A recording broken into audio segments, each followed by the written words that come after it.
The Navajo Nation is in the midst of a transition between coal and renewable energy. This comes after Arizona's only coal mine closed down earlier this year, and the largest coal-fired power plant in the West shut down last month. Cronkite News reporter Jordan Elder is now with us. Jordan, you've been reporting on this story for a while now. What does this mean for the Navajo Nation? Well, the Salt River Project actually announced it would close that power plant 2 years ago, and that set off a domino effect on the Navajo Nation. With hundreds of jobs lost between the mine and the power plant, solar is actually stepping in to fill some of those gaps. Louise Hudgens lives past where the power lines end. Look at this, is power lines all the way down there. Nobody living here. Living in paradise comes with a cost. Hudgens doesn't have running water, but she does have access to something that 15,000 Navajo Nation families are still waiting for: electricity. Great to have it. Instead of going town and get the kerosene and all that for the light, all I do is switch, and so the light comes on.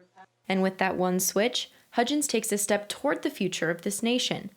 This solar panel outside her home keeps her lights on, and occasionally her coffee maker. Mainly, that's it. But Hudgens, like other Navajo residents, still has one foot in the past. She uses wood and coal to heat her home in the winter. Oh, yeah. But coal production has halted, forcing residents like Hudgens to stockpile their coal. I had this one, I still have a bunch in there. These tracks hauled their last trainload of coal from the Kayenta mine to the Navajo generating station in August. And this November, the 3 iconic smokestacks of the power plant went dark. It simply became an issue where it's going to cost more to keep the plant open than to shut it down. And it has been a workhorse for the state of Arizona for nearly 50 years, providing energy to millions of people in the Southwest. About 1,000 Navajo people lost very good, high-paying jobs as a result of those closures. In preparation for the closure, the Salt River Project opened a redeployment center in Page. All of our 433 employees received an offer for another job within SRP. Those jobs, though, however, are not located on the reservation. Relocation is difficult in a culture where roots run deep, and families often stay on the same land for generations. We call it mud and curb. We started selling here when I was back in high school, and we did it to raise funds for my sister's basketball program. Tomai Bitsoy's father and sister were transferred to jobs in Phoenix because of the closure. Now, his family's mutton and fry bread are a source of livelihood for the divided family. They thought they would have another maybe 15 to 10 years until it closed. The Navajo Tribal Utility Authority, or NTUA, works to make water and electricity accessible to residents.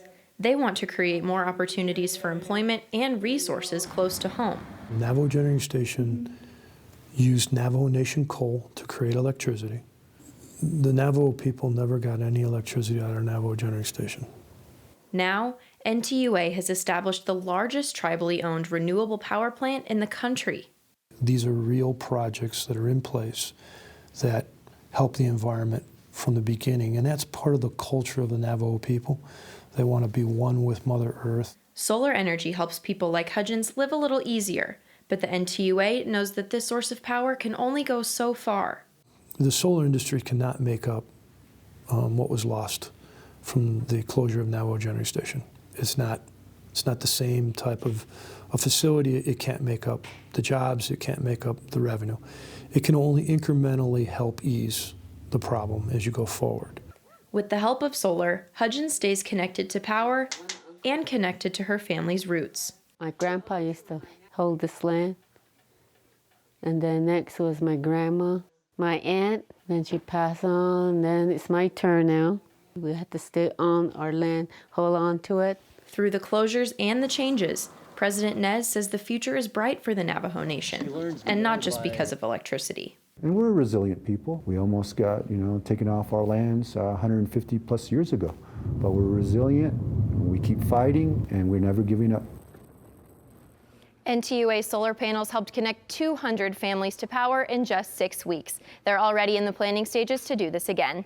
And as for the generating station, the bulk of the decommissioning is expected to take 3 to 5 years, but SRP and contractors will monitor the plant for the next 3 decades, especially the groundwater, because there were a lot of chemicals used around the plant and a landfill nearby. 90% of the materials used are expected to be recycled. Live in the studio, Jordan Elder, Cronkite News.